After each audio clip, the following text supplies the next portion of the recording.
and then I'm going to slip stitch into row 2.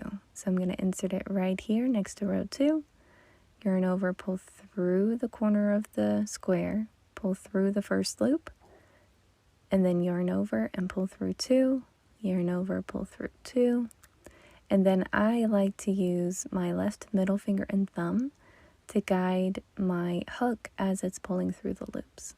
It just keeps everything facing the same way, and it keeps my stitches and tension even. I'm going to repeat this row until I have 6 rows in this square piece. You can pause here, and for this we are going to slip stitch our way back across. So, whoops, gotta put that hook back. Okay, 2, 3, 4, 5, 6, 7, 8, 9, and now we're going to slip stitch into that corner piece of the first square. Then we're going to chain 1, and that's essentially the equivalent of our turning chain, but we're not turning.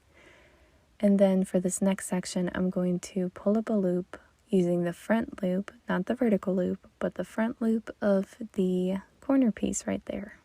You could technically work into the vertical loops going across, but I found that it gives you a kind of bulky texture in the back, and by working into the front loop only, you are flattening it out and creating kind of like a cushiony look.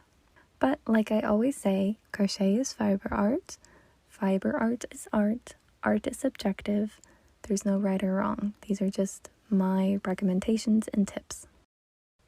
Now that I have all my 10 loops, I'm going to yarn over and pull through 2 until I only have 1 loop remaining, and then I'm going to add 5 more rows like I did for every other square, and until I have 6 rows.